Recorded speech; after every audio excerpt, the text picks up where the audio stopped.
could you give us a little bit of a background heading up to being commissioned as a second lieutenant? Oh, for sure. So I started out here in the Corps at A&M.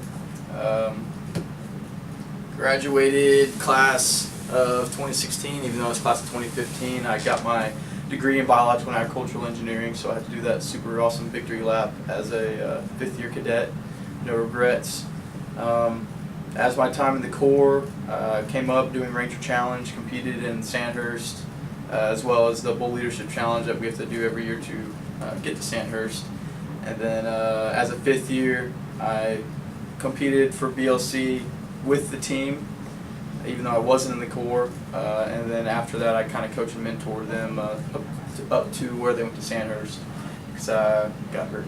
But after graduating with the class 2016, I went on to BOLC. Engineering BOLC takes place at Fort Leonard Wood, Missouri. That was about 5 months long. A lot of it was just like school, really.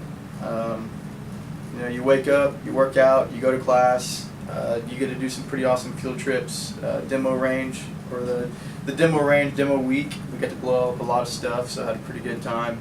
And then for those who are trying to be super high speed, they do the Ranger Sapper train-up program. I think after BOLC, I graduated Distinguished, and it set me up for this position here as HRAP, which is the Hometown Recruiter Assistance Program. But the only way that I was going to be able to do this job for the 3 weeks that I've been here is if I made it through Ranger School all on my first try. I graduated BOLC October 23rd or October 26th, something like that. And then 10 days after that, I started Ranger School at Fort Benning on November 6th. And luckily I made it all the way through my first try, so I got to come back here. And now I'm sitting here before I go to brag. Leap into BOLC. What would you recommend that new lieutenants bring to BOLC? Going to BOLC, I recommend everything that you own, you fit it in your vehicle. It makes moving around a lot easier. You know, don't try to deal with a trailer just because getting on and off post can be difficult, even though I've never done it, so I'm just speaking from my biased perspective. It's a lot like school, so just have all your pens and pencils and binders and spirals. I think all my notes I did it in a 5-subject spiral notebook. Wasn't anything too difficult. I took a calculator with me for the math. The math didn't exceed algebra, so it wasn't that bad either.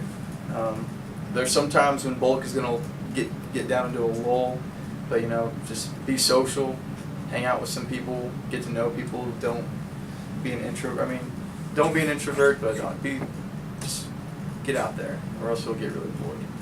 I recommend if you're going to be an engineer, go to Engineer BOLC during the summer because there's a lot more things to do around Fort Leonard Wood when it's warm. And I've heard it's pretty miserable when it's cold. So, how did you prepare for Ranger School while at BOLC?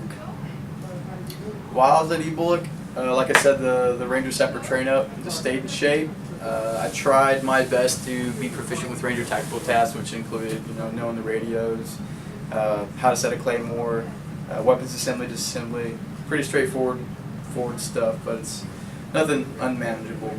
And then just did my research going into it, you know, watched some stuff online about it, talked to some friends who have gone through, asked for their advice, and then spoke to some old RIs, see how that went. They had a lot of good advice. So everyone kind of struggles with one part of Ranger School. So what would you say was the part of Ranger School that you struggled with? I think I'd have to say mountain phase in its entirety.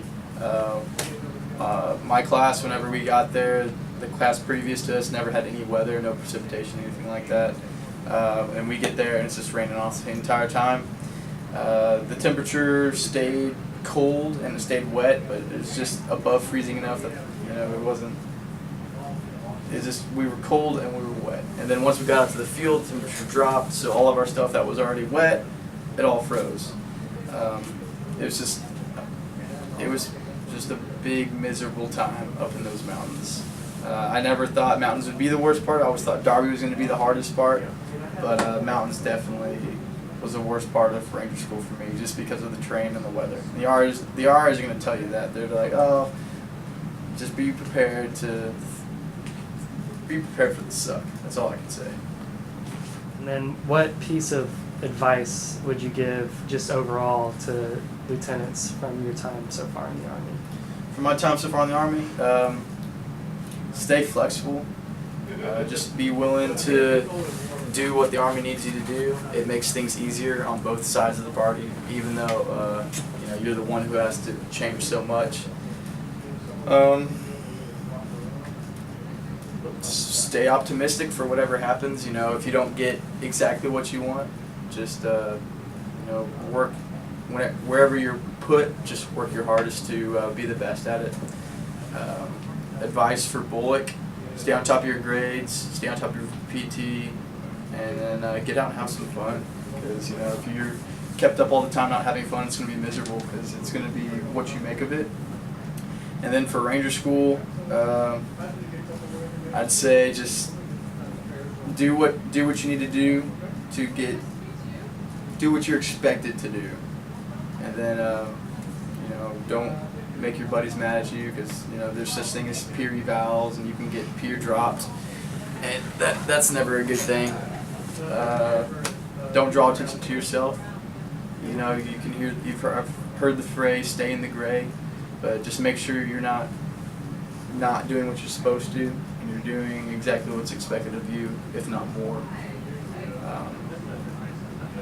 And then up to this point right now, I haven't been to my unit yet, since I'm here doing HRAP, and then I'm about to learn a lot more, so I'm keeping an open mind and hit the ground running, and I'm prepared to be a lieutenant. So we'll see how it goes. All right. Thank you, Lieutenant Weaver.